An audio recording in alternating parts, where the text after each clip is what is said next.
I am so glad to have Krista Cowan here with me. We're at Roots Tech, and I'm going to hear about some of the latest stuff that's going on Ancestry, particularly about photo tools, because that was one of the things that really was impressive to me. I already did a video about networks, which go check that one out because that is way cool. Game changer.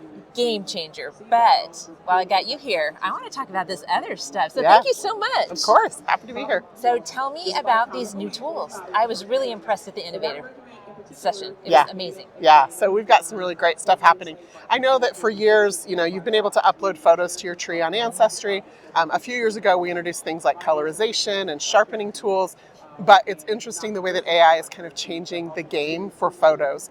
So I know, for example, every one of us has photos in our collections with people in them that we don't know. They might be family, they might not be family, we have no idea. Somebody, didn't label their pictures.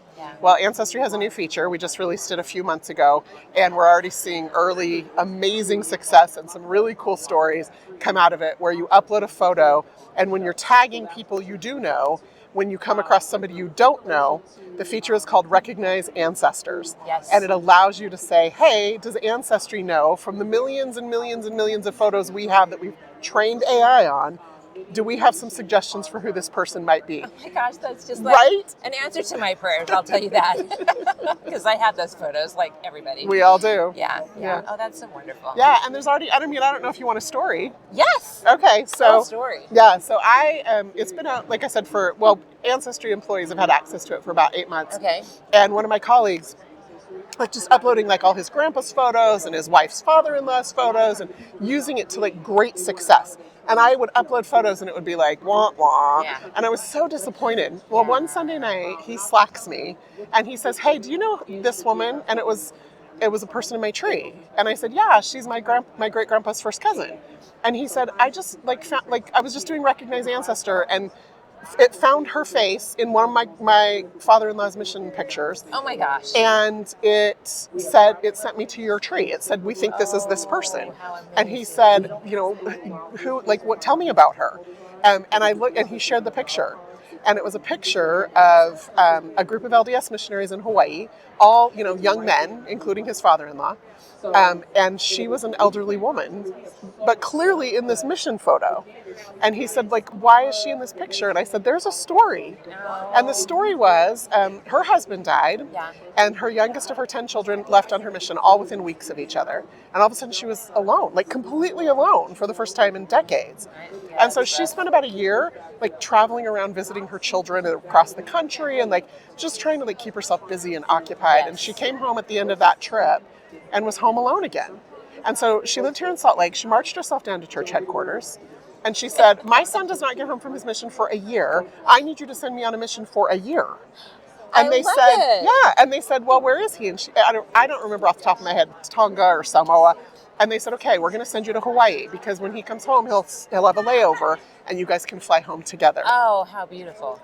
And that was so I knew why she was a single sister, elderly, in this mission with all these young missionaries. Oh, how cool. And he had the photo.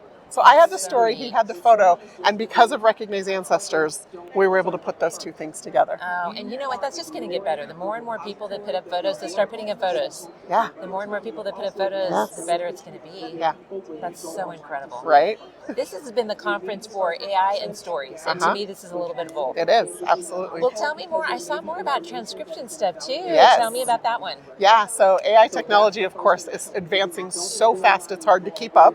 But Ancestry has now implemented the ability when you upload a document, we can transcribe it for you. That's so helpful. When you upload an audio file, we can transcribe it for you. Oh, that's awesome. And so you think about all the times you uploaded something, it would hand type out the transcription. We don't have to do that anymore. I mean, it's not perfect.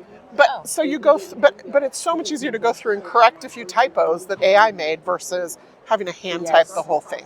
Well, and do you know where I think that actually comes into play is the younger generation. Yeah. Because I was doing some Hispanic genealogy, and I asked my son to translate a document for me because he speaks Spanish.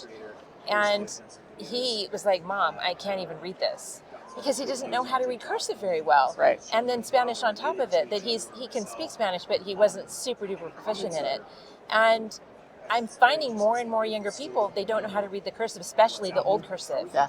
So if AI can do that for us, then Right? we can help these people that are like getting roadblocked by records that they can't read. Yeah. I love that. It's so I love that, exciting. not only for the convenience for me, but for what I see it doing for so many other people. Yeah. I love that. That's so exciting. It is. Check out this other video about what you can do at Ancestry, and you're an angel. Have a wonderful night. You too. Take care.